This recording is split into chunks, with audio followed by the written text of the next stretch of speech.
So I watched a YouTube video by the Sleepy Scientist, um, The Strange World of Quantum Physics. I watched that on YouTube. It was posted June 28th, and I just watched it today, July 7th. But I had lots of notes. I took 4 pages of notes from a 2-hour program. They were speaking quite a bit of superposition, and my take on it is superposition is simply having the higher perspective. You're in a position for choice, in a position for decision, in a position where you'd be feeling more than one energy. It would be a multitude of energies, or perspectives, what have you. That's your superposition. And they speak of particles as being unpredictable until they're observed.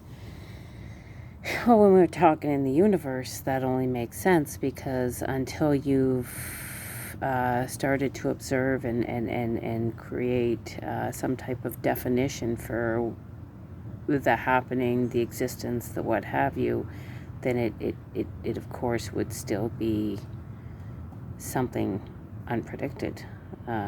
So that seems to stand to reason. I looked at it as when they're in this unpredictable state, it could be looked at as the process of deciding. That too could be the unpredictable state. Could be why you see that there are still some waves, some shifts, some movements, but no real rhyme or reason behind it, because it could be analyzing each of its possible directions. And then we can continue with they talk, let me see, quantum properties don't have official position until they're observed. So they don't have when you talk of properties of a quantum field, I guess, you may not see some things as definite in this quantum field until it's observed, which again, it just stands to reason, you know what I mean? Until you give it a picture, how can you call it one, right? More acceptance given to perspective will cause it to become.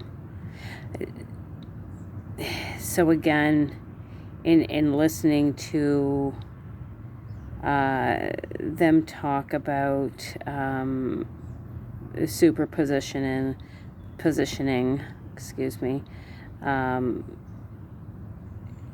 again, it can be looked at in a way of us giving acceptance to a particular situation, observation, let's say, because maybe it's more about a perspective on a possible movement into a direction. Maybe we haven't made it there yet. So, but when there is more acceptance given to a particular area, it does tend to push in the way of movement. That's where the wave would begin. It's because the more that the observation seems to make sense, I guess, so to speak. If we were never given a picture of a work, yes.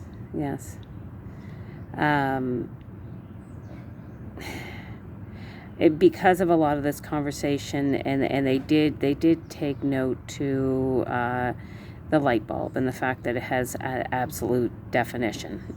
You know what the light bulb is, and you expect it to work in a particular way, and all of that. So I had questioned here, if we were never given that exact perspective, that picture of the light bulb, would it still be the same? And my only answer that I had at the time was yes, if the creator still has given it that particular picture, because that's where it matters, right? The creation, the beginning stages, what definition was given to it in the beginning. To want to see the universe in superposition. Yes. It was made mention, the fact that we've never seen the universe in superposition. You'd be asking for an ending if you want to see the universe in superposition. It'd be making a decision, a choice. It would be an ending. So is that what you're really looking for? And I said superposition is equal to choice. And if you look at it more like opportunity over choice, you're a bit ego. Know that, because that's important. Being too much in ego is not. It's not safe if you're making a universal decision. Ego is swayed. It's perspective. It's leaned. You're already seeing a particular picture as the absolute. You've made a decision that's better, right? So that's ego. Not a good place to be in. Not a good place to be in. Not if you're making an absolute decision in the universe. Something can be more than one thing all at once. Well, yes, absolutely. When they said that, I just chuckled because I thought, one man's trash, right? All it is perspective. If you're in a different perspective, that same positioning may or may not look as bright, depending on the perspective you were in just prior to, right?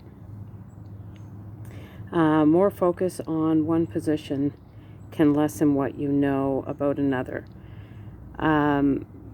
Yes, if you're, it's like being trained in a particular field. Are you going to be able to work in the other field quite as fluently? Probably not, because you never had training there. You know what I mean? So it's, yes, if you've had more time and energy in one area, it's going to be expected that you know and understand a whole lot more about that. Anyway, so yes. So that's page 1 of my notes. Let's jump over here. Humans have given definition to most everything. That was more my thoughts again, just listening, because I believe that even scientists need to question, have they gone too far in some definitions?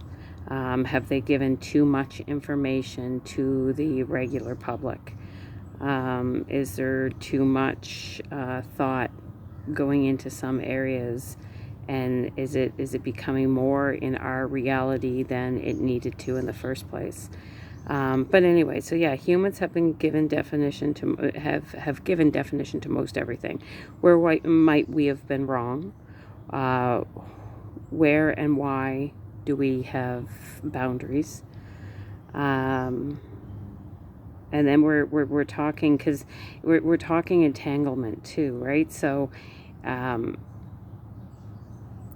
I saw it as entanglement happens where there are 2 or more separate explanations for a particular existence, I guess is the best way to put it. I also said entanglement equals confusion. Whether you like it or not, there's confusion happening. There's more than one explanation going on, and you're not giving enough credit to the alternative explanation with some of the shift that's happening. And there could be a third, there could be a fourth, there could be a fifth. Why have you settled in a particular area? What gave you the rights or the knowing that you were absolute enough to make that decision? How do you see variables? How did you gain information? How do you know you are right? So when I ask how did you see, like, it was more about what was your perspective on the particular variables, because maybe there were 25 other perspectives, and why was yours, as I was just asking earlier, the one chosen? Yeah, exactly. Where did your information come from? That could be important to deciding whether or not yours was the absolute truth. Um, and why was your confidence enough for move forward? You know what I mean? How did you know you were right? Why was your being right enough? That sort of thing. When we think science, I think there is too much ego in some of this, because yes, it's amazing, and a lot of people don't get it. How do you know?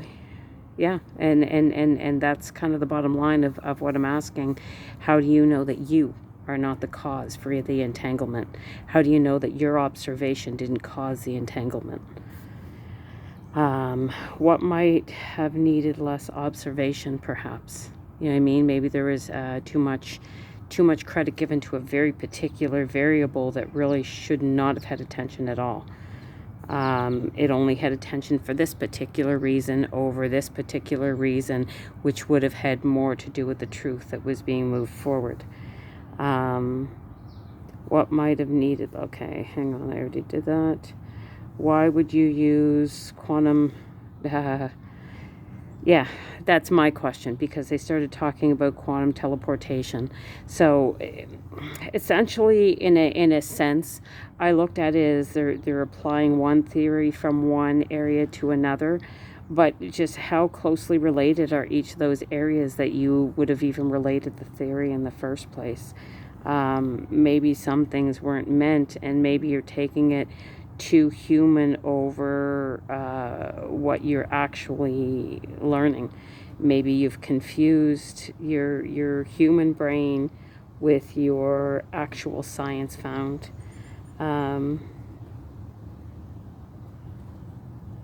Anyway, just saying, I think that could easily happen.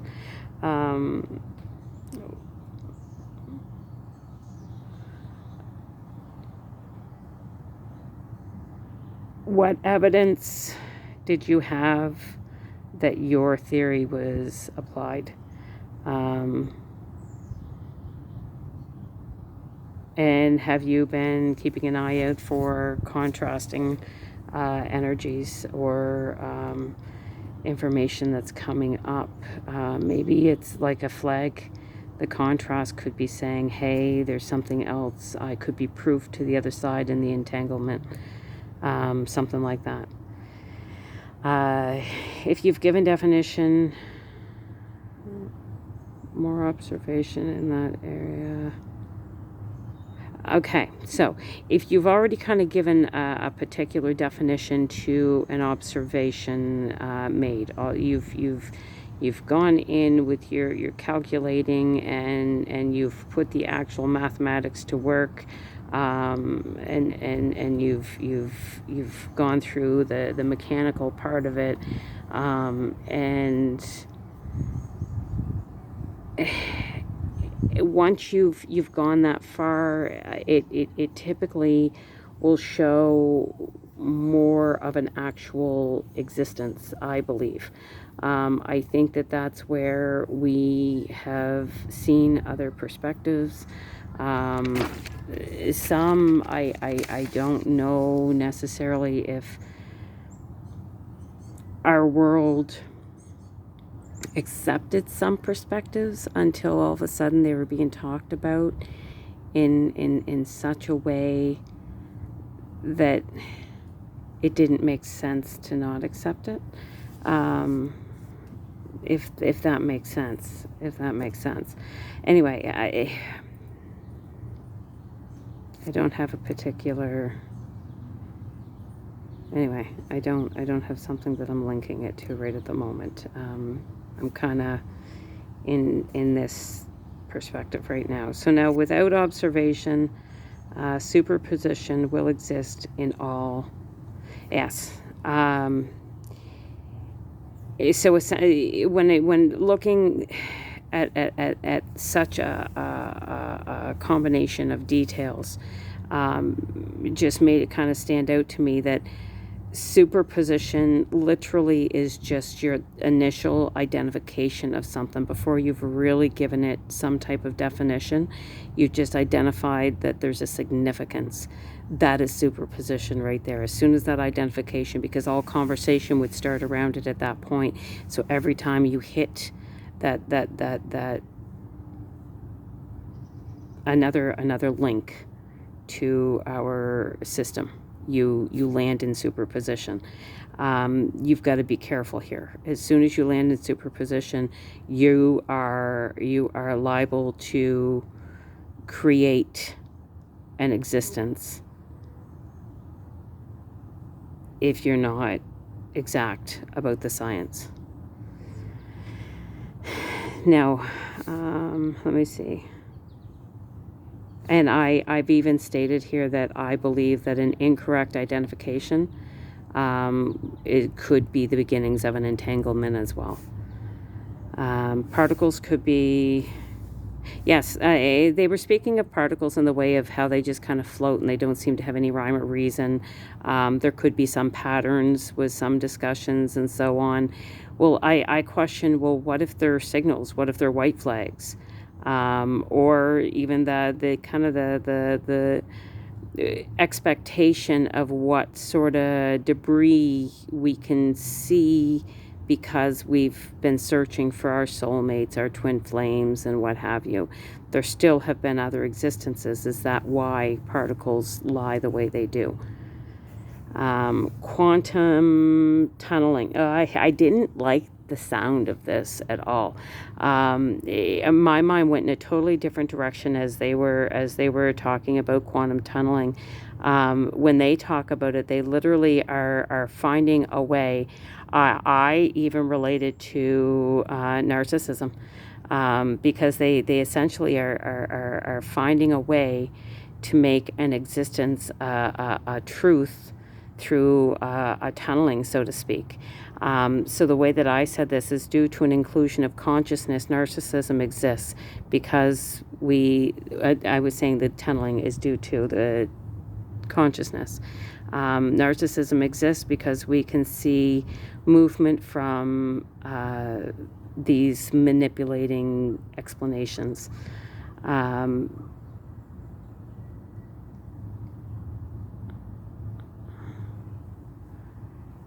A technicality can create a truth that will be accepted with this quantum tunneling.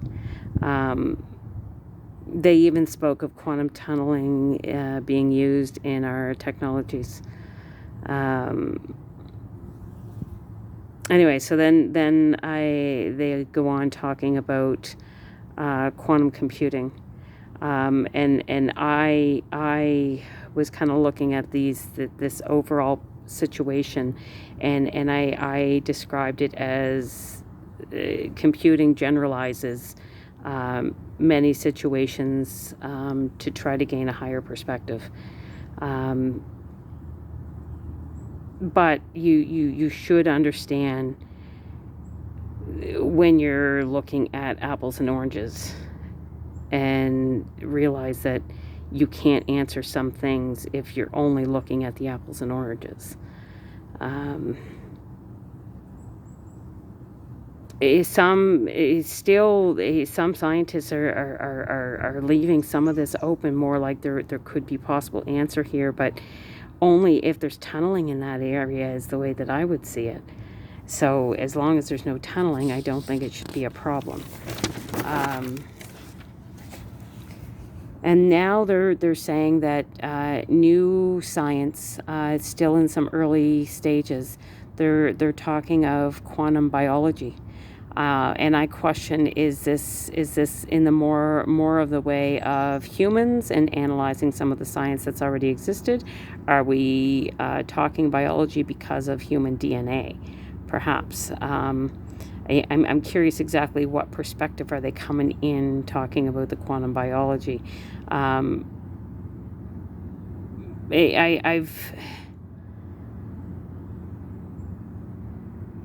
I did question, are they researching with teleportation and tunneling? Because I would certainly like to think not, if they're talking biology in the way of the universe, if they're going to literally touch um, our systems. That's I mean, really, if you look at everything else for exactly what it is, that's what they would be doing. um, and I did question, where do we place limits because of human rights? Where do we get to place limits would be a good one as well. um, eh, I do ask, with a lot of the research happening in the quantum biology area, don't forget to stop and consider culture before you go too far in other areas, because culture goes a long way with what creates a lot of our traumas, our triggers, our reactions, a lot of things. So please do not forget to consider culture first. Don't go too far in some areas if you don't have to. Let's see. So they were kind of talking and splitting up and helping you to understand the differences between quantum physics, quantum mechanics, quantum calculating, and I included the quantum biology. So as I'm taking notes, the way that I'm understanding it, quantum physics is bottom line. Physics is the existence. Just remember to consider that existence, no matter what one we're talking about, looks different from alternative standpoints. Mechanics is kind of your observation to decision. Your calculating is the act of observing, is the way that I saw it. And your biology, I would say, would have to be a proof. It would have to be something that's already existing, that they've been able to connect, is kind of the way that I'm seeing it. Unless, of course, because of some going too far in one direction or another, has there been a creation, GMO, so to speak? You know what I mean? Like, that's, I don't know. There's a lot to consider with a lot of this, and I'm just understanding a lot of it, and the more that I listen, the more that I understand, or realize I understand. But yeah, so we're in the beginning stages of the quantum biology. There, when they were talking as well of entanglements, I wrote notes here that says movement and entanglement appears to affect each variable. So if I said they've got separate explanations. Now imagine that you've got something going on, that there's 3 separate explanations, but a decision's made because of one explanation, and the other 2 still make a shift simply because they've not separated the 3. How much is it going to change a situation that you might want to kind of cause to win out? If you're separating these situations, if you really want to clean up the entanglement, then you would have to lean in to learn more. And just like we spoke about before, you learn more about one situation, you know less about the others. This would be a prime example of exactly this. And if you're not keeping as open a mind as you can, you're likely to make a shift. You're likely to make a shift. So looking into entanglements is quite something. But I think that is where you're going to show the proof of the connection where the quantum biology is concerned, if that makes sense. I think this is where you're going to be able to show a lot of that. Anyway, I guess that's the sum of my notes. So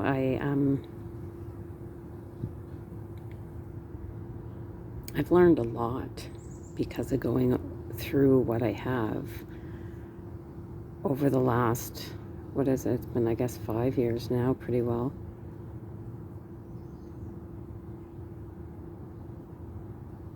Yeah, making the decision to go to the East Point store was a mistake. It was a mistake, but I've done well considering. So I don't consider my life a mistake or all the happenings a mistake.